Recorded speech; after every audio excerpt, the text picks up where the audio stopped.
Today's headlines. United Nations rights investigator gives mixed report on Cuba on her historic trip.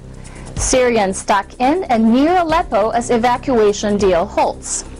Sri Lanka garbage dump landslide death toll rises to 16 as rescue operations continue.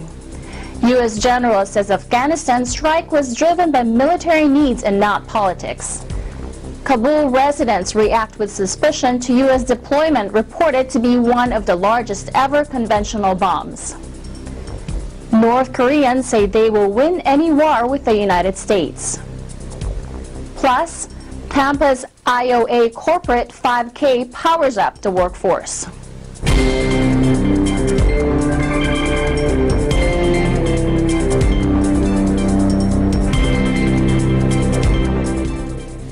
You're watching Eagle News Washington, D.C., bringing you stories from around the globe. I am Rose Papa Angeles.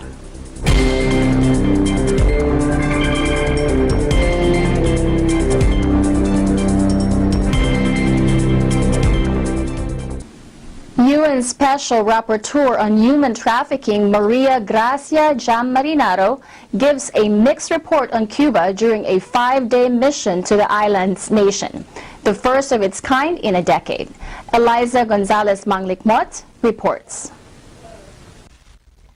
A United Nations expert said on Friday she hoped her visit to Cuba would open the door to more dialogue on human rights and praised the country's social welfare system for reducing Cubans' vulnerability to human trafficking.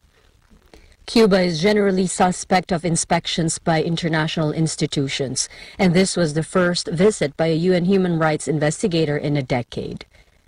The UN Special Rapporteur on Human Trafficking, Maria Grazia Giammarinaro, called the news conference at the end of her 5-day investigation, where she praised the social programs available. Giammarinaro told the news conference in Havana that Cuba's free-of-charge healthcare, education, and social security system helps reduce vulnerabilities that can lead to trafficking. The investigator pointed out, however, certain Cuba-specific concerns, such as Cubans emigrating, for example, in the hope of taking greater advantage of their skills abroad, and then facing extreme poverty. Vulnerability factors, for example, linked with social inequalities, deep social inequalities, and situations of complete destitution of people are less significant than in other countries. On the contrary, other elements could be specific vulnerability factors. For example, educated young people that have an aspiration to work abroad, to take advantage of their skills, but have little experience and even little information about traveling abroad, about what they can find in another country. This could turn to a specific vulnerability. A migration crisis erupted in recent years due to Cubans' fear that the United States might end its lenient asylum policy for them in the wake of its détente with Cuba. Thousands sold all their belongings to raise cash for perilous journeys through Central America and across the Florida Straits in pursuit of their American dream. Cuba long argued this U.S. policy fostered human trafficking, and the Obama administration repealed it in January. Giammarinaro said she had been informed there had been a decrease in the number of immigrants. After a week of meetings with civil society organizations and Cuban authorities such as CINISEX, Giammarinaro said she had identified a few other areas of concern, such as attitudes of authorities to prostitution. Giammarinaro said she welcomed the fact that prostitution was not seen as a crime in Cuba, but raised her concern with authorities that it was still stigmatized socially and sometimes punished, for example, with detention. The UN expert also met with activists critical of government policy. Cuban dissidents, whom the government considers mercenaries funded by U.S. interests, have said Giammarinaro was a positive sign, but very selective and only a first step. For Eagle News, I am Eliza Gonzalez-Manglikmot, and I am one with 25. Thank you, Eliza. A war monitor and activist said thousands of Syrians were stuck in and around Aleppo on Saturday as a deal to evacuate people from two Shiite villages in return for Sunni rebels and their families leaving two besieged towns near Damascus halted. The British-based Syrian Observatory for Human Rights said the delay was because of rebels from Zabadani, one of the towns included in the deal, had not yet been granted safe passage out. The agreement is one of several concluded in the recent months that has seen President Bashar al-Assad's government take back control of areas long besieged by his forces and their allies. The observatory and a witness said that on Saturday, residents from the Shiite villages of Al-Fuwa and Kafaya, both surrounded by Idlib rebels, were still waiting in insurgent territory on Aleppo's outskirts to cross into the city. Meanwhile, pictures sent by a pro-opposition activist showed rebels and their families from Madaya near Damascus sat outside rows of coaches in a bus garage in government-held Aleppo, waiting to move onto Idlib. At least 16 are dead after a garbage dump landslide in Colombo. Search and rescue teams rushed to find people who may still be trapped under the mountain of trash which slammed into nearby houses. Grace Cuarto reports. Emergency workers searched for survivors on Saturday after a rubbish dump landslide in Sri Lanka capital Colombo killed at least 16 and injured over a dozen. The estimated 300-foot dump collapsed after flames engulfed it late on Friday, the island's nation's traditional New Year's Day.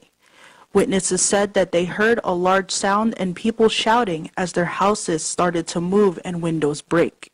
We heard a massive sound. It was like thunder. Tiles in our house cracked. Black-colored water started coming in. My daughter shouted saying something is happening outside. Then the windows and parts of our houses started to collapse. We tried to get out, but we're trapped inside. We continued to shout for help and later rescued. There were about 100 houses in this area. Rescue staff used heavy machinery to move the garbage and wrecked houses. Police said about 145 houses had been damaged, but they did not say how many had been burned. Residents of the area, mostly living in shanties, have been demanding the removal of the dump, saying it was causing health issues. The government had planned to remove it soon under infrastructure plan. For Eagle News, I'm Grace Cuarto, and I am 1 with 25. Thank you, Grace. Coming up, U.S. General says Afghanistan strike was driven by military needs and not politics. Kabul residents react with suspicion to U.S. deployment reported to be one of the largest ever conventional bombs. North Koreans say they will win any war with the United States. Plus, Tampa's IOA corporate 5K powers up the workforce. Eagle News, Washington, D.C. will be right back. Welcome back. You're watching Eagle News, Washington, D.C. Top U.S. military commander in Afghanistan says the decision to use the mother of all bombs against militants was made at the right time and driven by military needs, not politics. Jeffrey Nolasco reports. The top U.S. military commander in Afghanistan said on Friday his decision to deploy one of the largest conventional bombs ever used in combat was a purely tactical decision made as part of the campaign against Islamic State-linked fighters. This weapon was the appropriate weapon to use against this target, and prior to this we didn't have such a target. So I am fortunate in that my chain of command allows me the latitude to make assessments on the ground, to operate within my authorities. Of course, we communicate constantly up and down the chain of command about what we're doing here on the ground. The 21,600-pound GBU-43 bomb was dropped on Thursday, April 13, on the network of tunnels that Afghan and U.S. officials said was being used by militants linked to the Islamic State. Afghan officials said 36 fighters loyal to Islamic State were killed.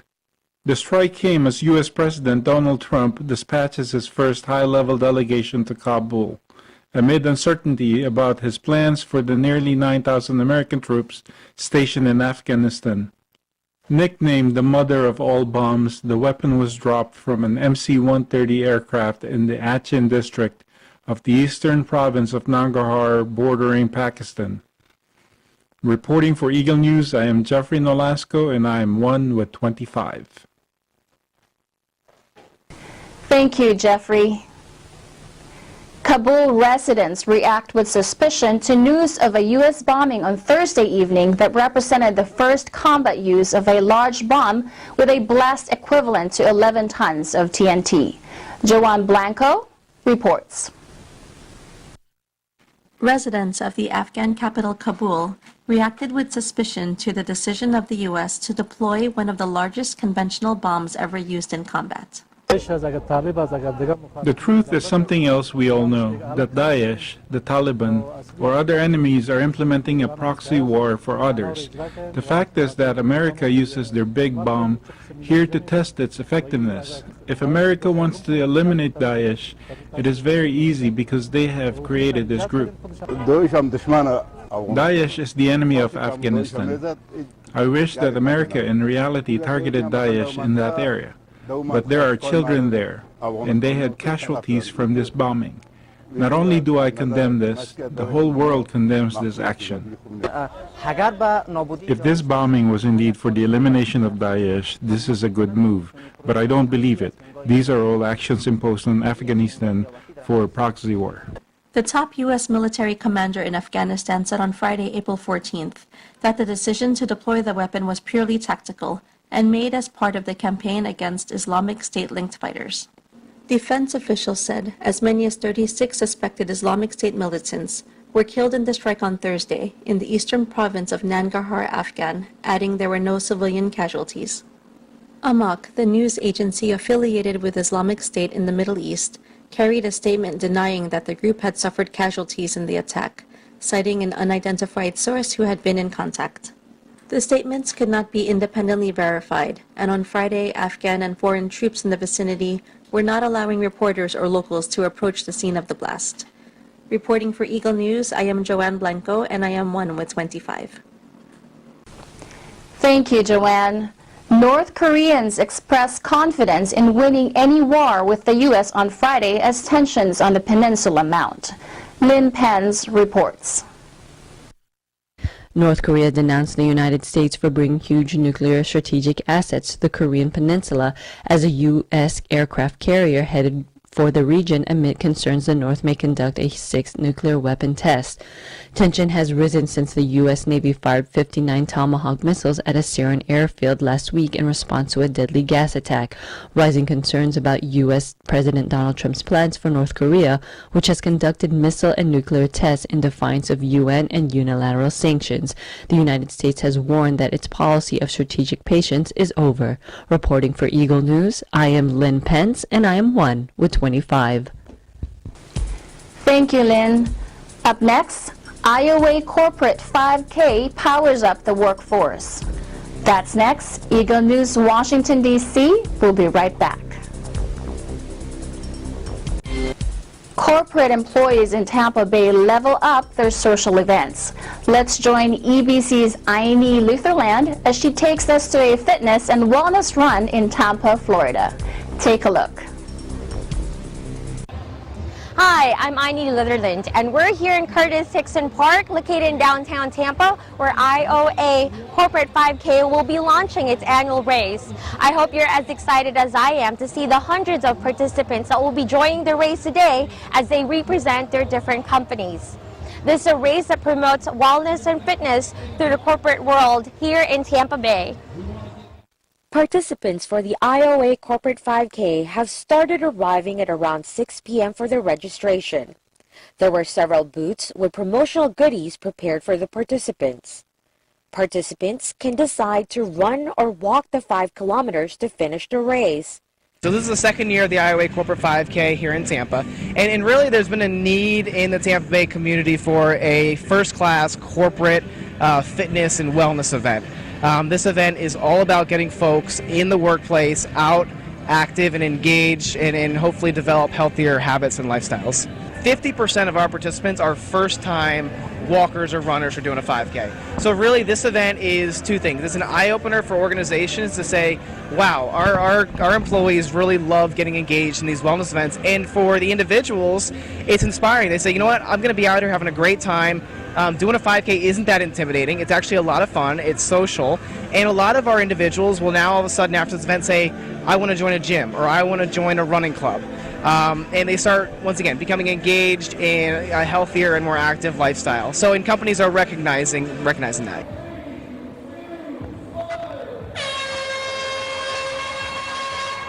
I think there's just a lot of great benefits to exercise. You stay healthy, your lifespan is longer, you feel better, and so I think that any corporation would want their employees to engage in that kind of behavior. It's definitely something we share with IOA, that getting out of the office and actually being fit and bonding with your coworkers is really important. Exactly. You know, it's pretty crucial, you know, to be in like the fitness world. Being in shape and in fitness itself helps out a lot. Helps you like relate to the customers and also help out to know the needs that they would need. Some of the participants had little or no preparation before joining the race, while some are regular runners joining in for fun and for a cause. Running or walking is an extremely fun sport. It's one of the most social activities you can do with friends, family. So you're out here. It's not grueling. It's very laid back, fun environment, and it's not as difficult to start. I don't expect someone to start training for a half marathon or whatnot right off the bat. Come out, do a 5K. You can walk, you can run, you can talk with folks, and you realize that it's actually you're going to have a good time doing that.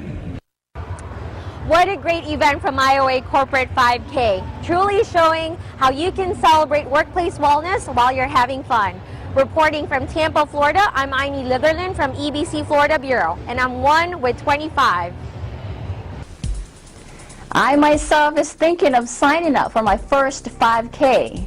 That is today's Eagle News, Washington, D.C.